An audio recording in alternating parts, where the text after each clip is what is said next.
This episode is sponsored by FX's Kindred, the original series only on Hulu. Based on Octavia E. Butler's best-selling novel, FX's Kindred centers on Dana James, a young Black woman and aspiring writer. Dana begins to settle into her new home in Los Angeles and is violently pulled back and forth in time. She emerges at a 19th century plantation and is confronted with secrets she never knew ran through her blood. FX's Kindred, all episodes now streaming only on Hulu.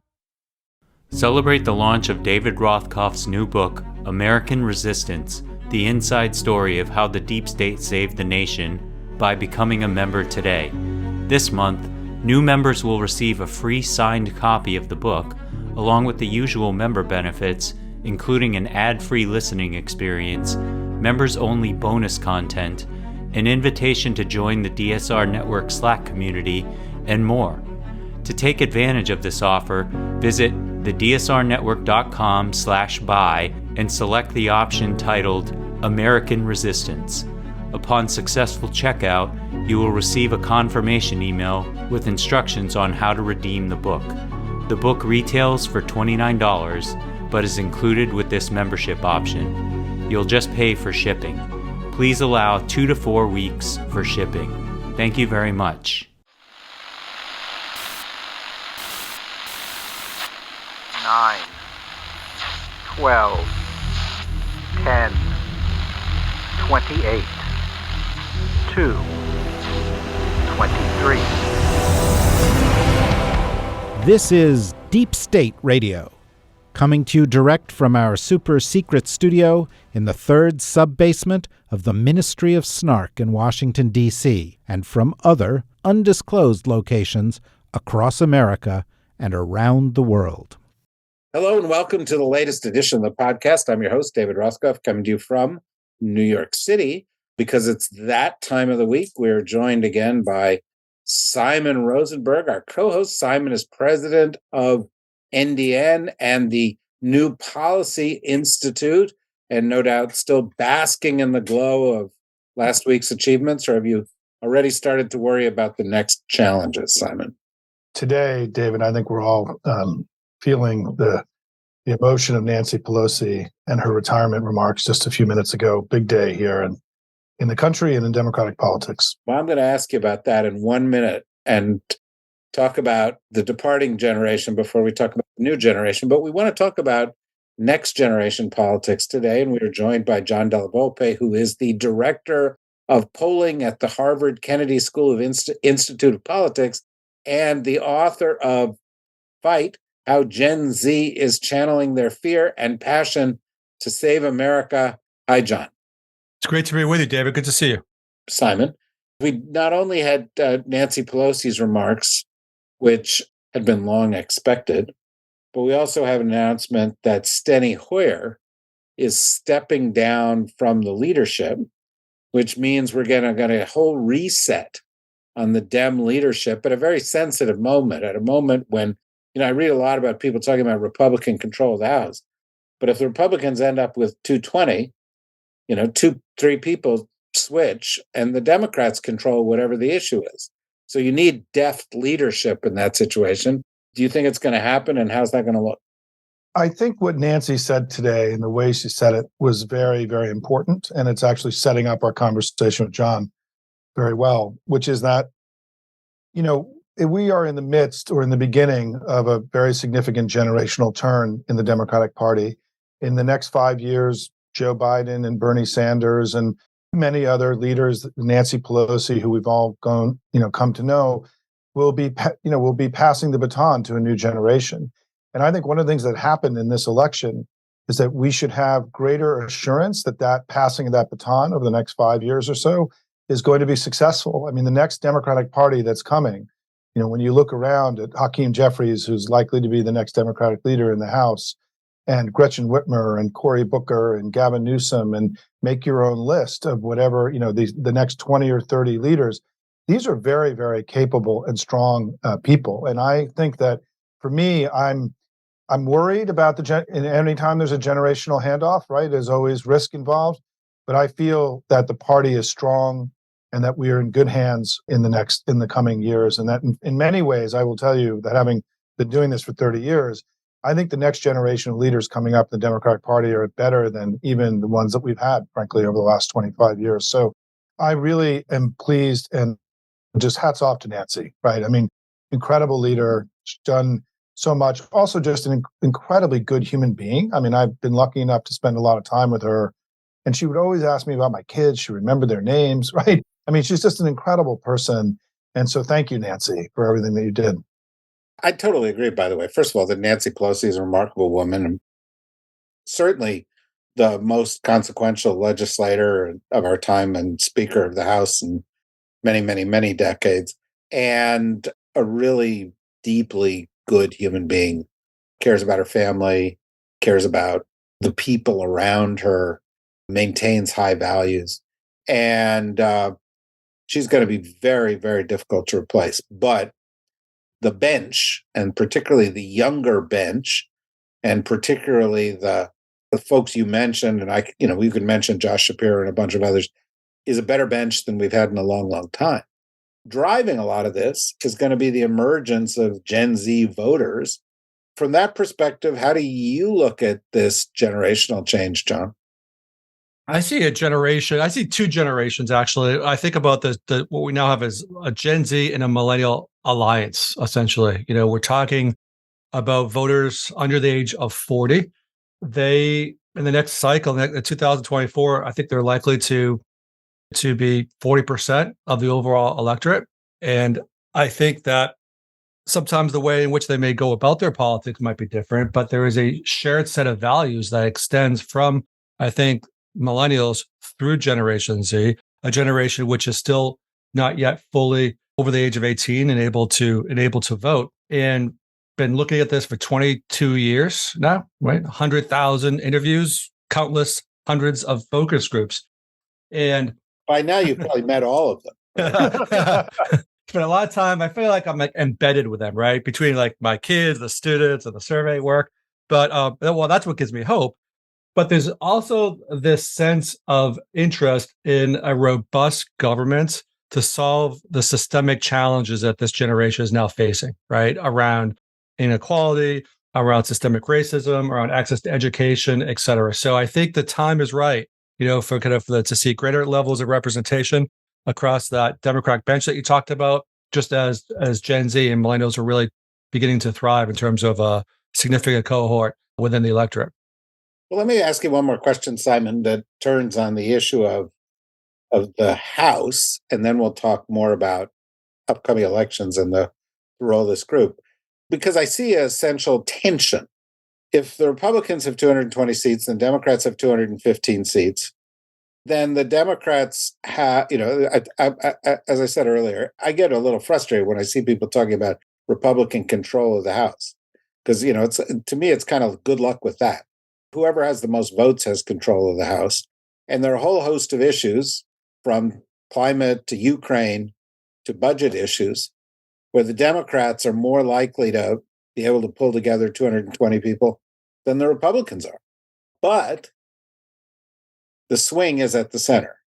And so the positions that could appeal to centrist Republicans are going to have a lot more credence. The Problem Solvers Caucus, as it named itself, looms large in this calculus. But the trend within the party, the rise of Gen Z, the issues that seem to resonate in the last election tend to be a little bit more progressive as I see them. And that's, I'm one of those people that believes that Democrats win when the center and progressives come together, not one or the other. But there does seem to be some kind of a tension, at least for the next couple of years, between the sort of more old school compromise, find the center approach, which might work in the House and therefore get something done in the Congress, and this trend in the country. How do you see that, Simon? It's a complicated question, David. And my answer, I worry, would take too long. And I would rather come back to it after we hear from John about what happened with young people in the election, because then that will actually help inform the answer that I will give you. So I'm going to do an artful thing here and say, hey, John, given that your poll before the election, I have two questions for you, if I can turn to you as somebody who did the first poll of millennials ever by a Democratic organization back in 2005. I did a poll with Morley Winograd and Mike Hayes, who wrote one of the first books about millennials back in the day. In fact, they used my polling as the core of their first book in 2007 that they wrote about millennials. What happened? I mean, you did a great poll. I mean, your poll for me, when I was trying to formulate my understanding of the election, that poll was important to me because it was consistent with a lot of other very positive polling we were seeing when this whole question about what was really happening in the election. We had very good Hispanic polls. You dropped this terrific poll. It was very encouraging for Democrats. You know that the exit polls and the AP Vocast data is not in total sync, right, about what happened with 18 to 29-year-olds. But tell us what happened. Well, thank you, Simon. And the story, I think, is in two polls. So for 22 years, every semester we do a poll. I work with 25 undergraduates. I'm kind of tapping into their curiosity in terms of the questions they want to know and developing a survey instrument from that, of which we ask, a couple of thousand young Americans using a probability-based sample. So we've been doing that for more than 2 decades now. The more interesting poll, I think, is the poll from the spring of 2022.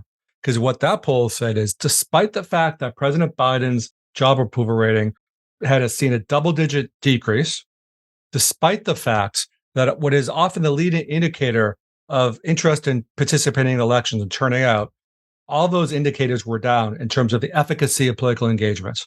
They had risen for a couple of years during the 2017 Trump era, but we saw those dissipate. Despite those two factors, we still saw that 35% of eligible 18 to 29-year-olds indicated that they would definitely be voting in the spring. And that was tracking similar time frame from 2018. So the question I had at that point is, for Gen Z, is it possible for this generation to hold two seemingly competing thoughts in their head at the same time? Can they believe that politics isn't working properly, it's not solving the challenges that they see in front of them, and at the same time be willing to participate in that? That's something that millennials generally didn't abide.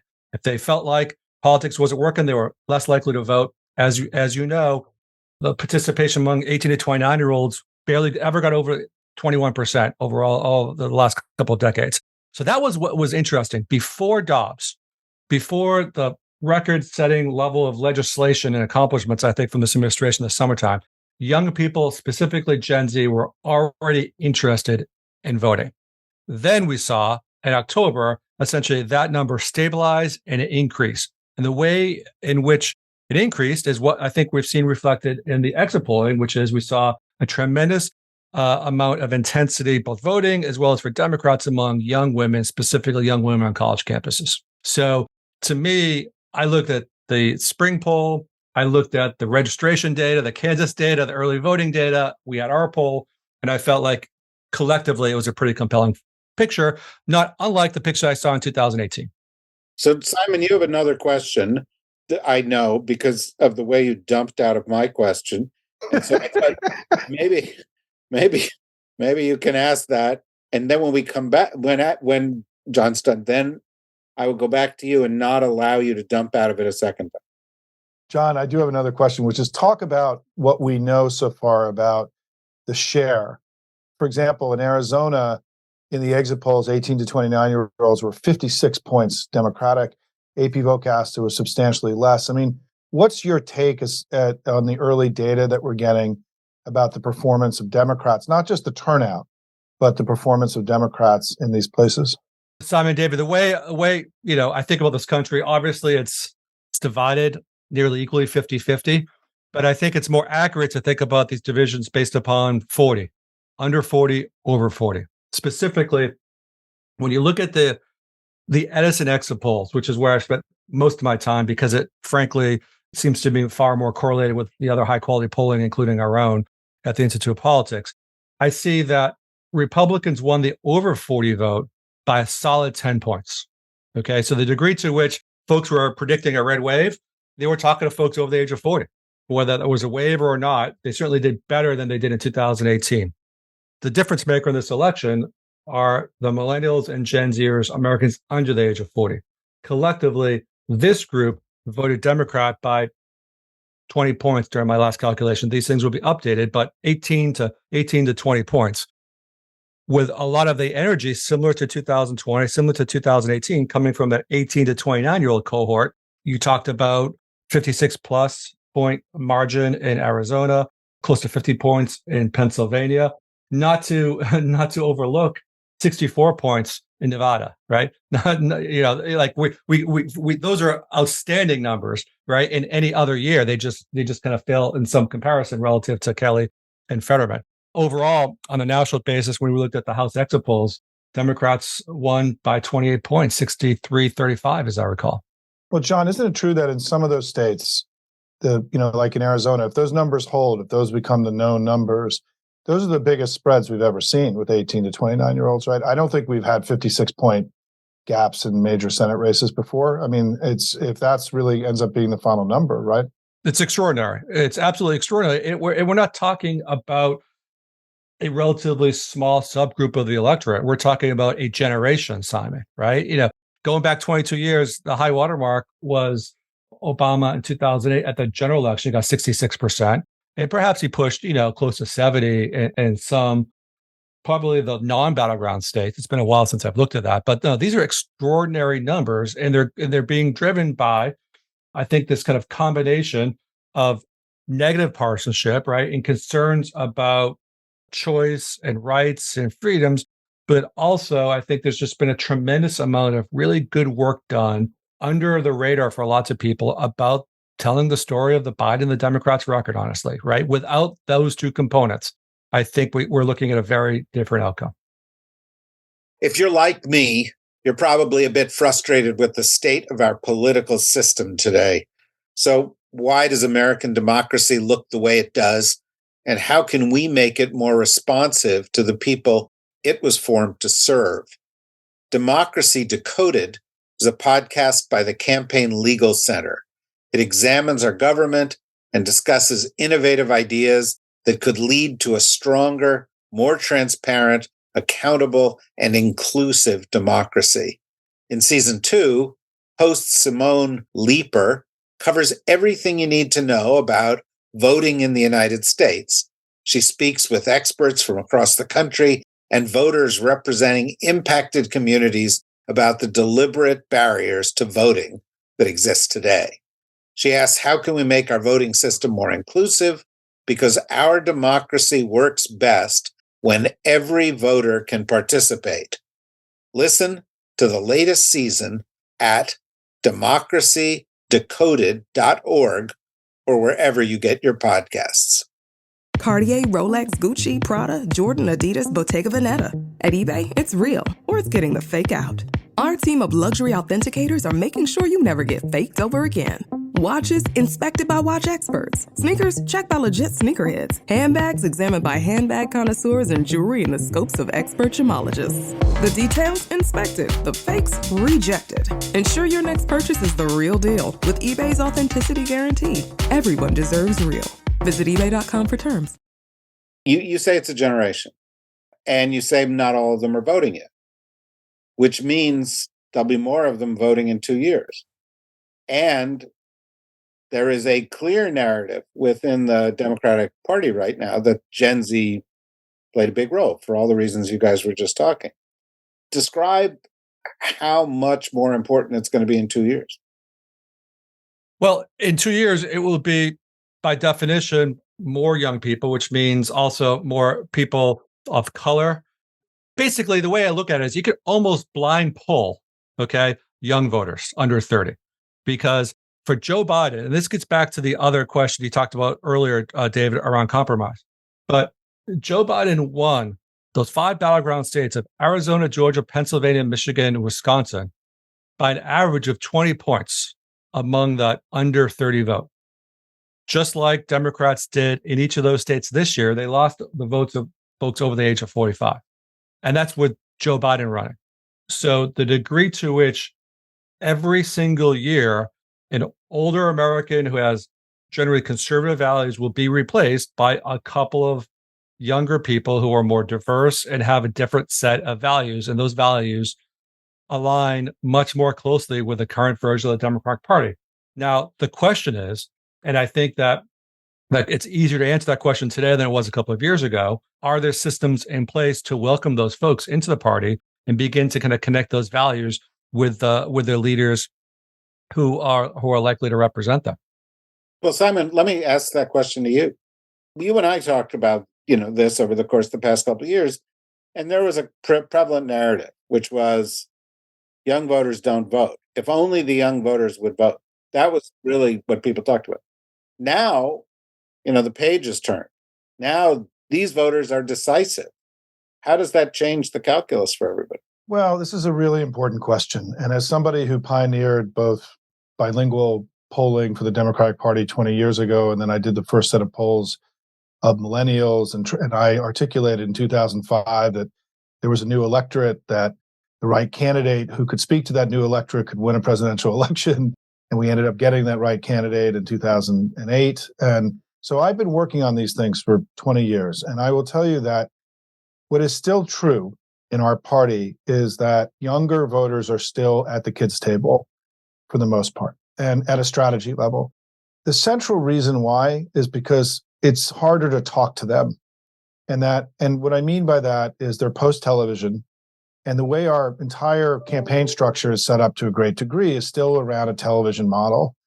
And the consultancy and how we pay consultants for viral videos and organic media, this is still a thing we have not made as a party, despite the centrality of this issue for us, the centrality of this vote for us. We still haven't made the generational turn in the way that we run our campaigns. It's my hope after this election, and with the with the generational wheel beginning to turn, that you're going to see much more of the kind of things that we need to do to make that connection that John was talking about and bring folks into the Democratic Party. Tara, who's one of our co-hosts, who's not here today, is actually a major proponent of this kind of work. And she believes that the company she's running, Courier Newsroom, is actually designed in part to talk to these younger folks who may not be super interested in politics. It's not important enough. It's still, to me, in meetings that I am in with politicians in our party, it's still seen as kind of the kids' table. One of the reasons John, I think, has been really important is that John's been an ambassador, I think, and been very persuasive to many in our party about putting this at the center of our politics and not at the fringes of it, right? As I tweeted the other day, we're now at the point where younger voters have to be at the very center of everything we do, not on the periphery. We should have been at that point 10 years ago, 12 years ago, whatever it is. But now we have no choice, and we really have to do it. And so I want to applaud John. I mean, John and I don't really know each other that well, but he's had an incredible impact on the leaders of not just the country in understanding this, but his work has, I think, really been very persuasive with many Democrats to take all this far more seriously because of the integrity and the quality of the work that he does. And so, hats off to you, John, frankly, for, I think, having been a really good teacher, not just of your students, but of an entire, political ecosystem back here in DC. That's awfully kind. Thank you, Simon. Well, Simon's clearly a trailblazer because he did the first poll of the post-Civil War generation. Thanks, David. Yeah. Thanks, David. It was an important poll. But as you noticed, John, Simon had no respect for my question earlier, and he did that Washington thing, and that I'm not going to answer your question. Instead, I'm going to answer the question I want to answer. But I want to ask you the question because it seems to me there's an inherent tension. This group deserves attention. They're going to be more important, but that older group and sort of the more centrist elements within the party are also going to be important. Do you see that as a tension, or is this group more complicated, and should we not pigeonhole it as being sort of reflexively more progressive? I think the term progressive means many different things based upon where you sit and what generation you're part of. And I'll tell you that I was probably the most confident about Democrats' chances in 2019 when I look at fall 2019 polling at Harvard, where our students asked a series of questions, and essentially kind of the two-way question: who do you prefer to be president?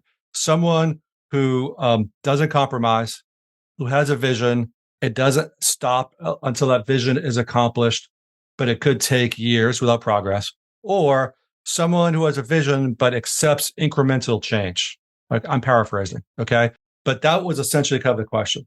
And we found that the generation was roughly split 50-50.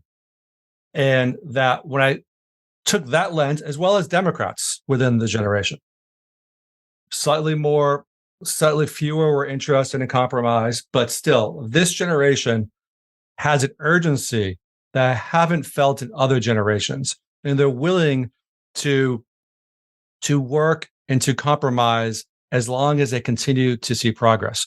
So when I was at Harvard, not engaged in the 2020 primary, I was confident that someone like Pete or someone ultimately like Biden had more youth vote to earn because of the way in which they approach politics. Once the campaign ended, I took a leave from Harvard. And Simon, by the way, the Biden campaign really deserves a credit, I think, for modernizing the way we conduct research in presidential campaigns, right? With Anzalone and Celinda, who were incredible on the battleground states, but then they opened up, right? They opened up that room to people like me and to people like Barreto on Latino Hispanics, and to Silas, right, on African Americans. And it was collective that we're able to get, dive deep into each of those segments. But what we saw was that while the path to those ultimate visions might be different, the values were aligned. And that's what was enough for young people to turn out in record numbers in 2020 and to support President Biden 60% under 30. The only person who's ever done higher than that in the modern era was Obama the first time in 66. So with 66%. So yes, there's a tension, but as long as we can communicate that we're making progress, that keeps people in the fight, that gives them something, a receipt to encourage someone else to turn out to vote as well, I think that tension is okay. This is the point in the show where we take a little bit of a break, and the people who are listening who are not members, we say thank you to, and we hope you come back soon. And the people who are listening who are members who get to listen to more, we say stand by, you can listen to more. And that'll start with Simon in 1 second.